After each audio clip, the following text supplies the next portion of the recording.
beautiful day in the avenue. Won't you subscribe? Won't you subscribe? Hey everybody, welcome back to the Avenue. Thank you for joining me for another video. Oh my god, A's. And if this is your first video, thank you for checking me out. Today's video, we're going over a set I call the Flintstones set.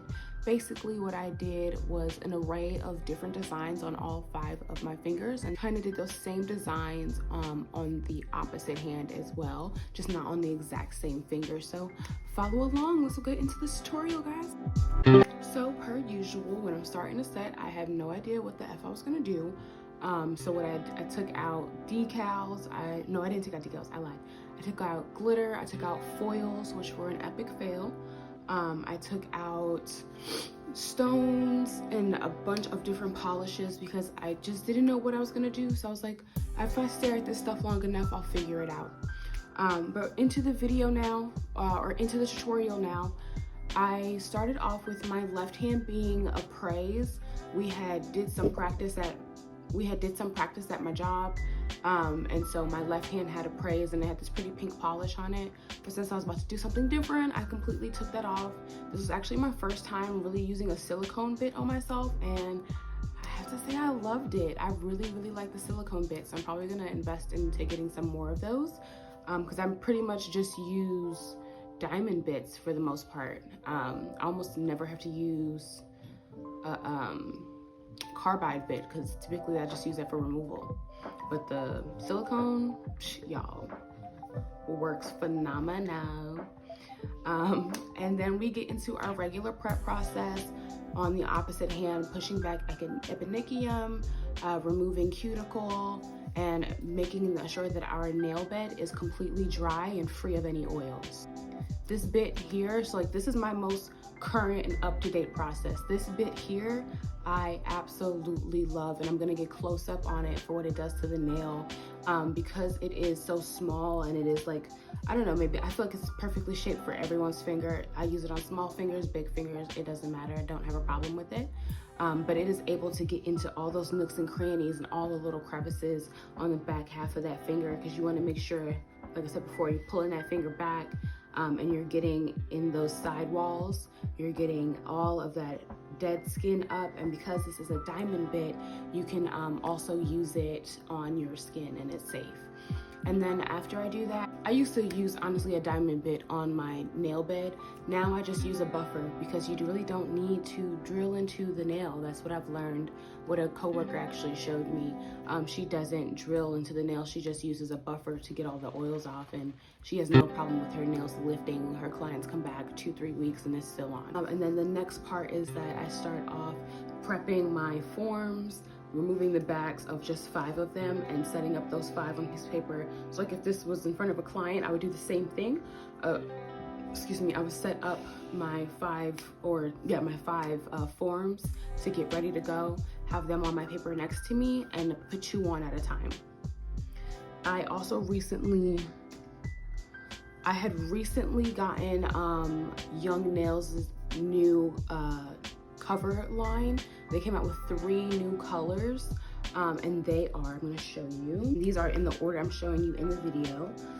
You have Cover Cherry Blossom, you have Cover Flamingo, and then you have Speed Bubblegum, which was my absolute favorite and is what I actually used on my right hand. Now we're getting into design time. On this finger, I went ahead and I used a black because we are going to do a magnetic polish on top of it.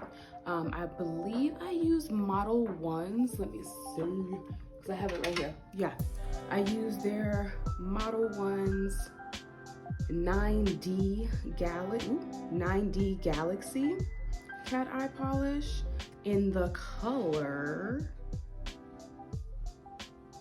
I don't know, 002.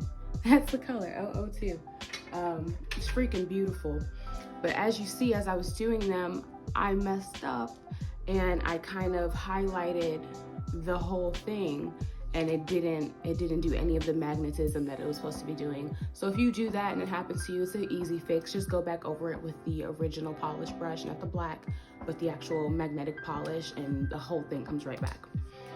Next fingers that we did, and so you can see I did these on opposite fingers, on opposite hands. Next finger, we're gonna go into the yellow. All of these, including the black, I think I skip out on it though, is 2 coats. So just so you guys know, everything has done with 2 coats before I put the final design piece on top. So we did black on one, yellow on another, and then I did a pink French tip on my thumb and on my middle finger on my left hand. There's like a million different ways you can do French tips. Probably what the next time I would do is get a liner brush and line the bottom for where I want that final line to be, and then come in with my polished big brush and polish the rest of the nail.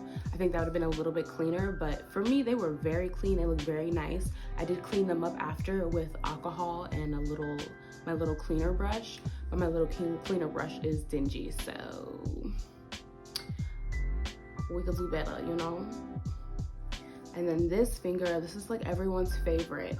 What I did on top of that white after I did the 2 coats is I put clear polish on top, a clear top coat, and then I took my blooming gels that are from Macart. I took Macart's blooming gels in pink, yellow, and blue, and I just dotted those repeatedly over each other until I got a mix of colors that appeased me, and then I put that into the UV light.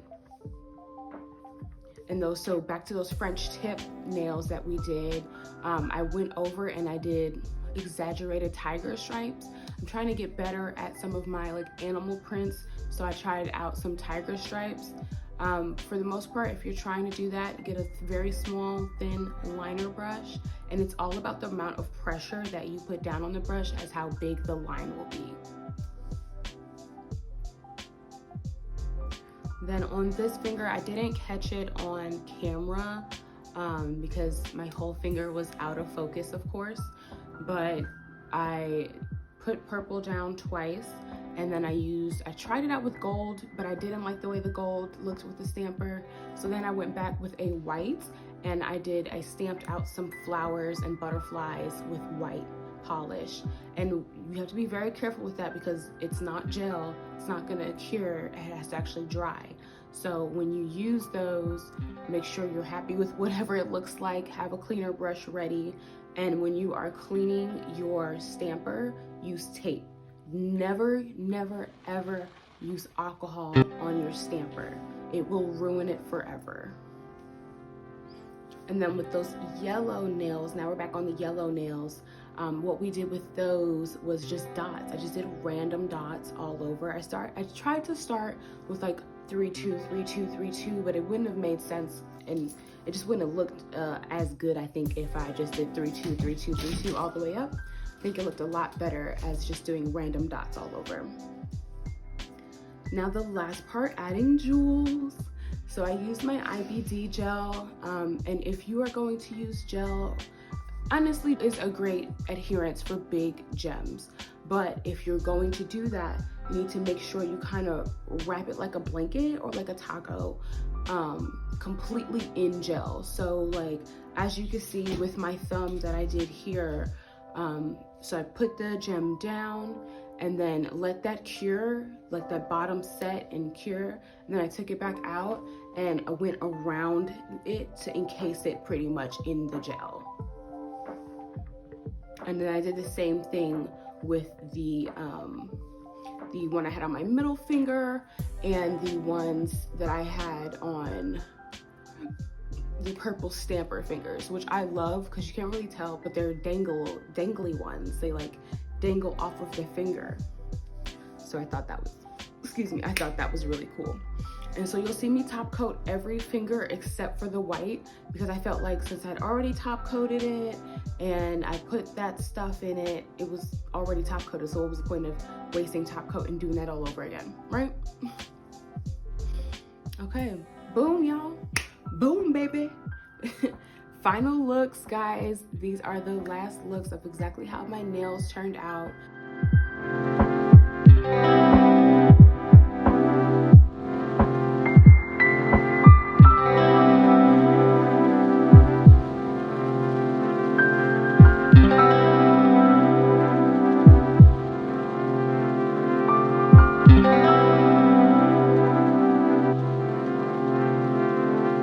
you.